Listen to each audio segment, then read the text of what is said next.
Hi there, this is Gareth from Rockfiend, and I'm joined today from the other side of the world by Darren Phillips. Now, Darren's known from the Darren Phillips project, from the brilliant East Temple Avenue, and from his brand new musical project, The Sugar Fix. Good morning, or should I say good evening to you, Darren? Gareth, how you doing, mate? Yeah, it is evening here. It's about 9 o'clock. Yeah, 9 p.m. here in beautiful Port Macquarie on the mid-north coast of New South Wales. And I believe you're there because you were celebrating a birthday a few days ago. Yesterday, yes. Yesterday was my 52nd birthday. So I always like being away for it. Just do something that I like doing. This is my favourite place to come to. So got all the family and friends up here. So it was nice to celebrate with them. You're generally Sydney-based, is that right? Yeah, that's correct. Yeah, northwest of Sydney, probably about 45k from Sydney. Yeah, been there all my life. I've never lived anywhere else but New South Wales. I did a year in Victoria, but that was just a quick thing we did. But yeah, but predominantly New South Wales. And by the power of the internet, power of technology, 9 p.m. where you are, it's just after midday here in Cumnock in southwest Scotland, and here we are chatting together regarding your new musical project, the Sugar Fix. Yeah, that's amazing, isn't it? Like I was thinking that earlier today. I'm like the modern age of technology and the fact that we can just connect with people all around the world. You know, I hear from people from obviously I don't know, never met them personally, but people from Brazil and just, you know, South Africa, and you think this is bizarre. You know, like just a regular guy from, you know, Sydney who likes making music, and people, you know, it's resonating around the world, which is phenomenal. And the fact, you know, I'm getting birthday messages from all these people around the world, which obviously I've never met, and, you know, I've never really spoken to, obviously, apart from, you know, a quick, you know, how you going on Messenger, or maybe a message on Facebook or something. But yeah, it's mind blowing, really, when you think of how advanced we are and how connected we actually all are here. The world's getting smaller every day, Darren. And that's part of why so many people have taken on to your new musical project, The Sugar Fix. Now, so far, Darren, in September, apologies, at the end of August, you released the first single, Gonna Be Alright. And just a few days ago, you've released the second single, How Can We Belong? Now, you're well known, obviously, for the Darren Phillips project, and also for East Temple Avenue, which has been, I would say, a huge success in the melodic rock world. So tell us, how did this new collaboration come together? I know that you're a long-time collaborator with another band member, Dan Skeed, but how did Jase Old come to become involved? And just how did it all come together? Well, Jase and I have never met. I went down to one of the rock festivals a few years back when Eclipse was headlining and Paul Lane was down.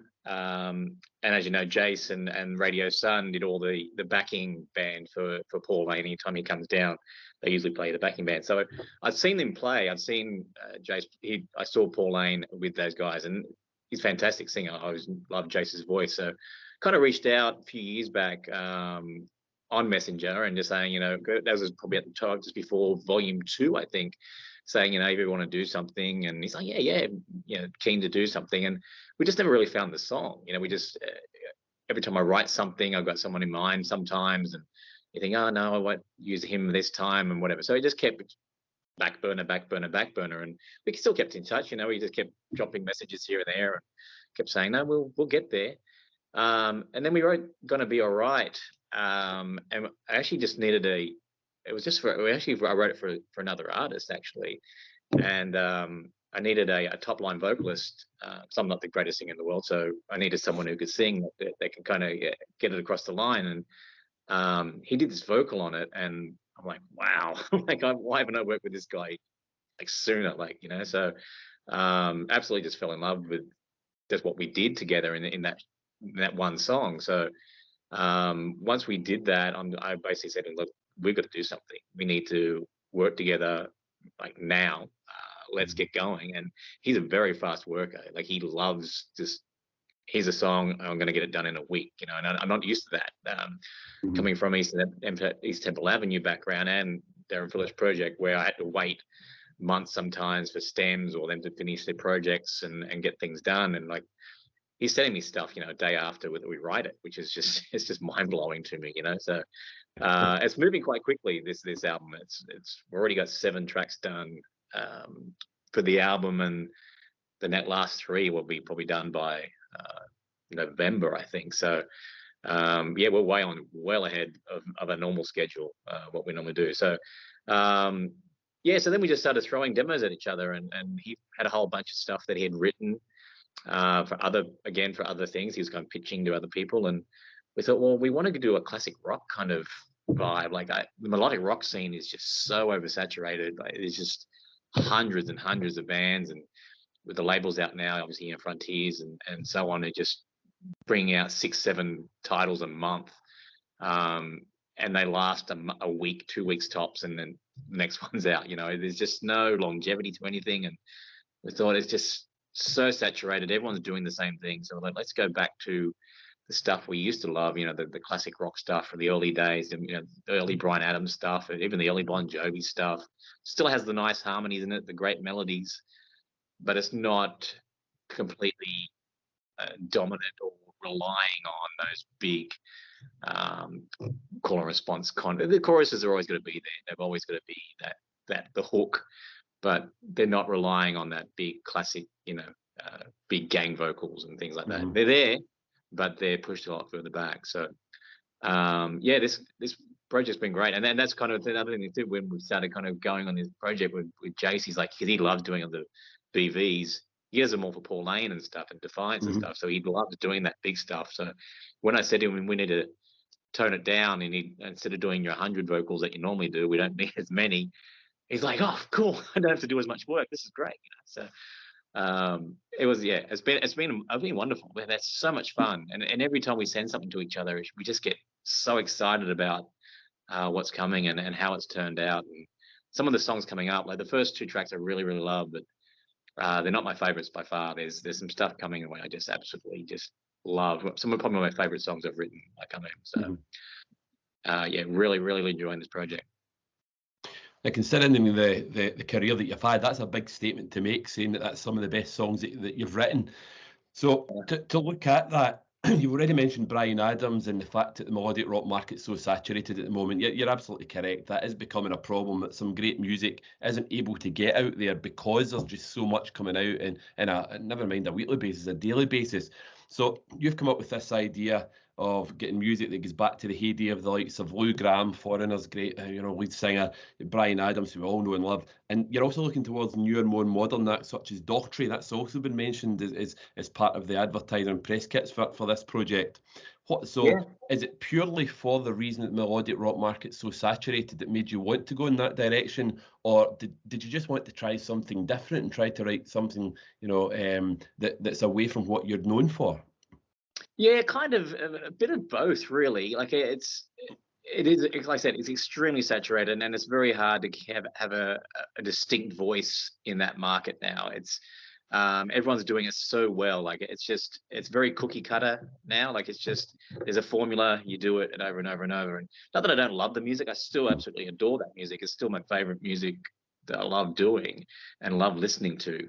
But I just think I just needed to take a break from it and do something a little bit different. It's still very similar. It's still very rich, and the classic rock is still very similar to melodic rock. It's just, like I said, it's just not as overproduced as that stuff kind of is. And you can do this a bit better live, I think, too. That's the other thing, without using a whole big stack of computers to kind of get you across the line in regards to backing vocals and synths and layers and layers and layers and layers and layers of music. So 22 guitars and different things that you kind of put onto a melodic rock album to make it sound as big as possible. But yeah, I think it was mainly the oversaturation and just the fun of doing something new. And a good song's a good song no matter what genre it's in. So if you've got a hook and the way we write songs is just kind of getting back to the roots of what we always do, is just I always find the melody first in my head, and I come up with that in my head. And if that hook is there, you can put any kind of music to it. I mean, we could have turned "Gonna Be Alright" into a disco song if we wanted to, because the hook and the melody was already there. So, but it's all the direction you kind of want to take and where you want to go. So But yeah, I think that's the main reason. It was basically we just wanted to try something different. And Jase is such a great singer in a lot of styles. He's got a very distinct voice. When you hear him sing, you know it's him, which is very, very cool because again, with the oversaturation of things, there's very few singers that you can say that about, because you think when you start listening to those back to back to back, you think, okay, who's singing that? I don't know who that is. It's just the same, very, very similar song, very, very similar sound. It's another male vocal doing another kind of melodic rock song. So having a distinct voice like Jase has been great. So that's kind of like stand out a little bit. And we're not in any rush to kind of get places, you know. We're not doing it for any particular reason of like, oh, this is going to be the thing that's going to put us on the map or get great success or whatever. It's like we're doing it because we absolutely love making music. We absolutely just adore it. It's our favorite thing to do. And if it gets an audience, then great. But if it doesn't, then we'll do it anyway. Like, so, like it or not, you're gonna be hearing it. We're gonna be releasing stuff. So, yeah. So, like I said, that's the main reason is we just wanted to try something a little bit different. Will we go back? You know, if there's another project comes up that we want to kind of do, or a song suits that style better, then we will do it. But for right now, we've got a kind of game plan for the next year in place anyway for Sugarfix. So, looking at the two Rockfiend reviews that I've had the pleasure of writing for Rockfiend since for the first and second single, one thing that I've noticed is that they're transporting you back to what I'd say was a better time. It's a time where we all have great memories, and that music takes you back to that time. But the big thing for me is that the choruses. The choruses are big, they're sing-along, they're fairly unforgettable. And I think in the latest review for How Can We Belong, I've mentioned that is this potentially the new signature for the Sugarfix. It's going to be present throughout all the songs. Would that be fair to say? Oh yeah, absolutely. We're all about the chorus. One thing we're good at is writing good choruses, and the other thing I think I really pride myself on, and myself and Dan especially, is writing a great bridge or a middle eight. We know how to get the song home, and when you get a song home with an awesome bridge or a middle eight after a lead or before the lead, it's massive. And I think in saying that too, other bands have heard what I can do and what we can do in that regard, and I'm doing stuff for them as well. Like other bands have kind of approached me to write stuff for them, which is great, and I've kind of gotten some placements coming in the next year or so. So, but yeah, 100%. Sugarfix is definitely all about just big sing-along choruses, like we used to do back in the radio days. You know, when you used to put the radio on and you had no other option. That was all you do to listen to music. We didn't have the internet. We didn't have, streamings and YouTubes or whatever it was. You turn on the radio. You turn the top 40 every Sunday night or whatever it was, and the time you watched it and listened to it. And you heard the song and you had your tape player ready, and hit record on the odd tape, and then hope you got the right song and they didn't speak through it at the end, or they didn't put an ad right at the tail end of the song, those the classic days. But that's what we used to love. That's the music we loved.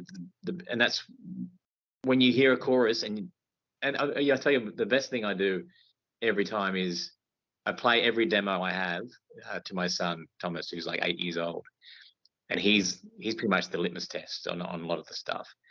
And after first, like, he's listening to it, he goes, yeah, and he'll give all these judgments and go, a bit more drums there, and all, he's hilarious. But by second chorus, he's singing it. He's singing along to it. If I've got him by second chorus, if he already knows the words and he's singing, well, I know I'm onto something. And that's when I kind of, okay, we've got this one. Especially in that generation where they're just so, everything is 30 seconds, 30 seconds, 30 seconds, 30 seconds, and they're gone.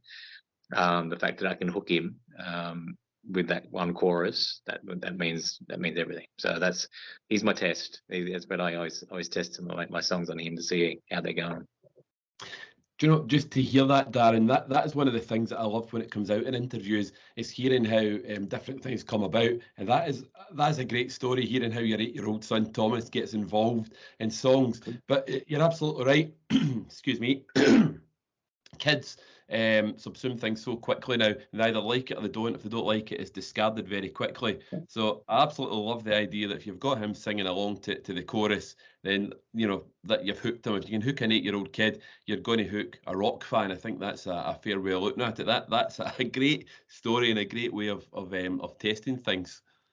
Yeah, absolutely. And I said it's a big test, and I mean my daughter's the same. She's 4, and you know I kind of play it to her, and well, she's not as big as a rock fan as Thomas is, but yeah, like I said, it's just a very very easy test to kind of to see if how you're going and how you're tracking, and like I said, because all they're hearing is 10, 20 seconds of a song every day. That's all they're hearing. And that becomes the hit. Oh, I love this song. You think, well, you don't love this song. You've only heard 10 seconds of it, but you've heard it 22 times a day because that's all you're hearing on your reels and whatever else. So, yeah. So, but yeah, that's that. It's the only downside I have found with doing this to Thomas is because obviously only demos and either I'm singing it or Dan Skeeter's singing. He's got a great voice too.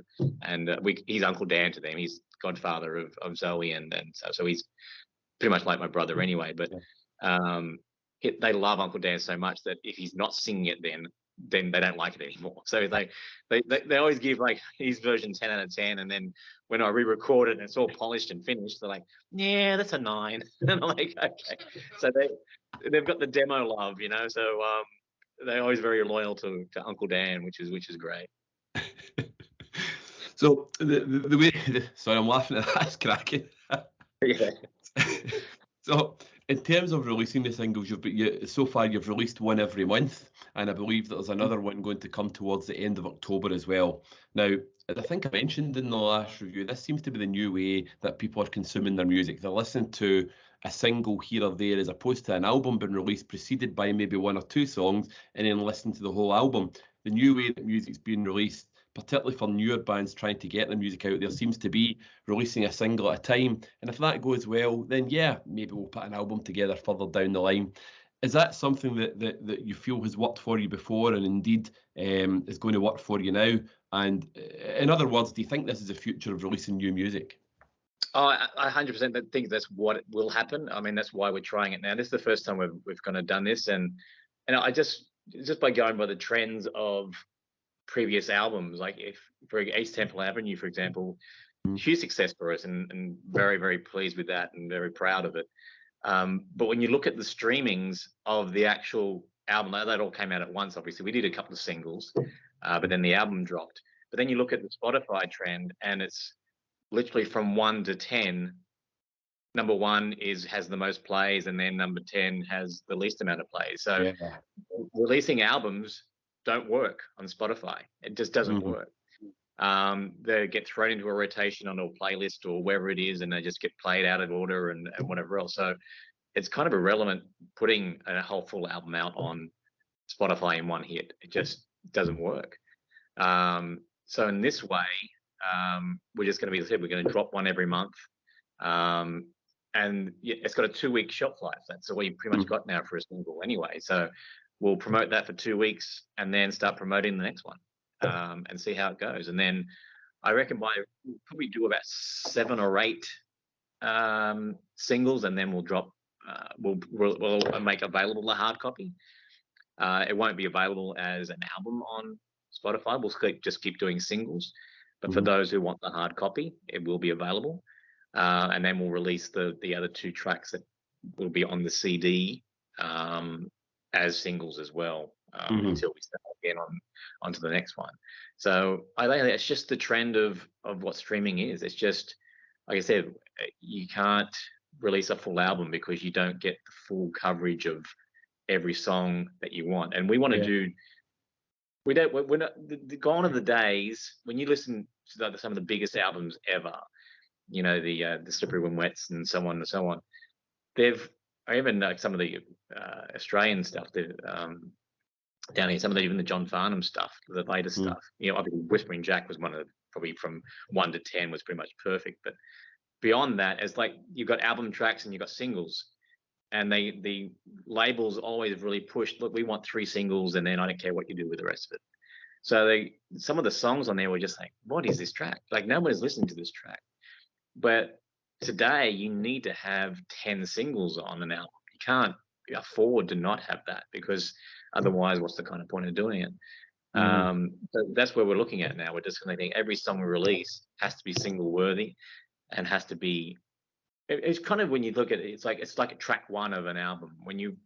Track one is the most important song on, and when you release a CD, I think it sets the scene and makes people kind of go, oh, this going to be a good album. This is going to be interesting, you know. So every kind of track should kind of say this can fit in track one. Yeah. And that's what we're kind of looking at in this regard too. So like, well, and we're being harsh on ourselves when it comes to the songs. Like with some of the stuff we've sent, no, that's not good enough. Let's change that, or whatever else. That's not going to make it. And then we've been writing new stuff to kind of just suit now, because I said a lot of the earlier stuff that we recorded was kind of older demos that we kind of had, and then once we knew what sound we had and what we were going for, then we started writing some stuff. Like, so some of the couple of tracks that we wrote, so some of my favorites that I've ever written. Yeah, really, really proud of those. So they're coming up soon. And you've actually answered the next question I was going to ask. I was going to ask how you were going to be releasing the album. So you've answered that. So the album will be released, but it's not going to be released digitally as such. The singles will be there for that, but you're going to release a hard copy, which I'm sure most rock fans, I still believe, like a hard copy of an album, whether it be CD or whether it be vinyl. And I think people will be delighted to hear that you're going to go down that route. Yeah, it's still there for the purists, and I'm one of them. I love having a hard copy. I love having looking through a booklet and reading notes and lyrics. Sometimes if we go down that route, I'm not sure how. Again, it's a big investment, especially everything's independent now. I mean, there's labels out there that can do it for you, but you do lose a lot of control when you sign up with people and ask them to distribute in different things. Because they take all the digital cash, and they take all the, there's a lot of, they get pretty much you kind of just get a bit of an advance on what they think it'll sell, and that's pretty much all you're going to get in the long run. So we kind of still want to keep it all independent, but even releasing it digitally when the album comes out is pointless too, because all the singles already are going to be out on Spotify. Yeah. So releasing it as an album again, it's just doubling up everything. So it's kind of pointless to do that again. But I said, I'm not sure how many copies it's going to be, because I said if we can get some stores interested around the world to kind of stock it and kind of ship it for us, because that's the other downside too. We can order 200 copies and we'll probably sell 200 copies. But shipping them from Australia, it's going to cost like $25 to ship it to Scotland. And who's going to be paying $45 for a CD? Like, it's not going to happen. So there's a lot of logistics problems when it comes to that kind of stuff. So that's why we kind of have to find stores globally that we're happy to kind of hold it for us and do that part for us in Europe, US, Japan, and we'll take care of Australia and New Zealand basically, because it's nice and cheap to send here. But like I said, it's a big undertaking, but it will happen. We're going to do it, but we're just going to work out the logistics of it all. And as you say, it's great to look through the booklet. I think sometimes when you look through the booklet of an album, it almost tells its own story. Who's the artist thanking? Who's involved as part of the production? Have they worked with these people before? And you see a story from album to album almost. If you're one of these people like me, perhaps rather sadly, that does sit and pour over the credits and all that kind of thing. So yeah, for the purists, they'll be delighted to hear that, and I'm glad we've been able to tell people that during this interview. But also for the purists, any live opportunities, do you think, or is touring just a difficult thing to do these days? Well, Jase has got his own band. Obviously he's a solo artist. He's been with Radio Sun and a few other projects he's got on the burner. But he is planning on touring, and he wants to tour the Sugarfix stuff, which is fantastic. So his plan is next year to come to UK and bit of Europe, I think Sweden and a couple other places he's going to go to. So he's taking his band with him, and he's going to be playing live Sugarfix stuff, and plus a couple of his other, obviously his own, some solo stuff thrown in there as well. But predominantly, it'll be most of the Sugarfix album. He'll be doing it. So we're doing an album launch gig in Melbourne in the new year, probably, I'm not sure, March, April-ish, maybe, I think we're looking at. So that'll be a lot of fun. But for me personally, I won't be doing the the touring, I'll probably jump up with him in Melbourne, but no, he'll be taking his own band around the world and doing stuff with it. So yeah, 100% will happen. He said he's going to do it. So which is I'm stoked about. Seeing my stuff being played live is would be crazy. It's never happened before. I've never heard one of my songs played live. I had a couple of songs on the Crazy Licks last album, but they never made the set list, so never got the chance to see anyone do that. So yeah, that would be insane to see one of my songs played live. It'd be incredible. Well, if you can bring it over to the UK, just tell him to make sure he heads north into Scotland as well, and that's to the Scottish side of the UK, right? And I'll make sure that I'm there to hear your songs played live. Yeah, I'm sure he is, because I know Colin's a big fan of Jase, so and I'm pretty sure they're pretty good mates as well. So I think he slept on his couch a couple of times, so I'm pretty sure he'll find a way up there, I'm sure. Or if you listen to Colin, there's many people slept in that couch. I'm telling you. I'm sure. I'm pretty sure Steve has slept in that couch. Yeah, I've heard a few stories from Butabi and stuff on some of the adventures those guys have been up to. So yeah, he's a wild man sometimes. So just as we're starting to sweep things up here, Darren, something's occurred to me. Excuse me. Something's occurred to me recently. Now, going back, there's obviously a lot of good stuff happening in Scandinavia at the moment. You've mentioned Crush and Butabi's work and that kind of thing. Scandinavia really is a place where there's a lot of great melodic rock happening just now. But let's look at Australia. AC/DC, I mean, that's the obvious one, although you'll be aware that us Scots claim AC/DC. Let's be honest with that one, okay? They're not all yours, right? We had a massive part in that one. But you've got the likes of AC/DC, Cold Chisel, getting into Jimmy Barnes, another Scot, of course. And then recently you've got, obviously, Wicked Smile have came to the fore quite a lot recently. I see Cassidy Paris has now just got a record deal as well. So there's music going to be coming out, and there's the stuff that you're doing, and a host of others in between. Why do you think Australia has actually been the centre of a lot of great rock music? I think it's because it was such a big movement down here in the 70s, 80s, right from pretty much the hysteria that they had from Kiss, and then Bon Jovi was huge, and it was a big part of our landscape. That was massive. And we played, the beauty of Australian market was every single one of those bands you mentioned, the Cold Chisel, the AC/DCs, In Excess, all those guys all came through the pub scene. We had the greatest pub scene in the world. Literally, you could drive down the main street of Sydney and there was a pub on every corner, and every night we had a gig. There was a gig playing. There was a live band every single night. In the newspaper, every day they had a gig guide. And I kid you not, it was like 4 pages long, and it told you every single band that was playing at every single pub or club in the entire city. It was a massive thing, massive. So we were hugely influenced by music, and especially that kind of music, that pub rock, classic rock, melodic rock, all that stuff in the 80s, early 90s. And that's why the bands that have come from there have been so successful, because they knew the formula, they worked hard, and they busted their asses to get where they were. Especially the Excesses and the Cold Chisels and whatever else.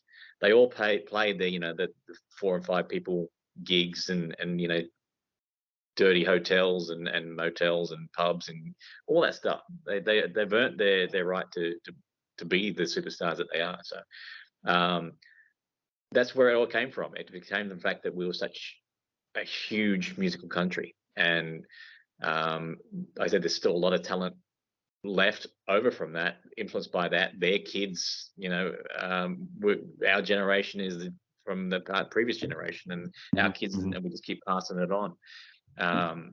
So that's what we grew up with. Like, look at Sisters Doll. We got good mates with the band, the boys in Sisters Doll. Their dad was, hugely influenced by Kiss and so on, and now they're doing that kind of music, and they're starting to make some waves here. They're finally broke the taboo of getting a brand new song on Triple M radio here, like actual national radio. They actually got a song on radio, which is unheard of. You can't get played on radio down here. It's just absolutely impossible. So the fact they got a track out is just exceptional. So So yeah, things are happening. You know, I said it's unfortunately radio here is still playing the same, you know, top 40 drivel that, you know, that's getting pushed down our throats from the labels, and they paid the DJs to play this stuff. So unfortunately, we've still got to hear all that stuff. But yeah, I said it's one of those generational things. It's just the fact that we grew up, or our parents grew up, and with this music, and we want to continue it. We want to try and find a way to bring it back. But yeah, we've got some talent, 100% coming through, and unfortunately, we're just so far away from everybody that very rarely we kind of get the chance to kind of spread our wings and get over there and or hear about us, you know. But that's the beauty of it, again, being online and internet now. Anybody can hear anybody now, so it's just getting your song in front of the right people now. And finally, Darren, what are your plans for the future? You're always you're a very busy man. You're always involved in songwriting of some kind. What are your future plans? Is there anything that you've got in the works at the moment that you can tell us about?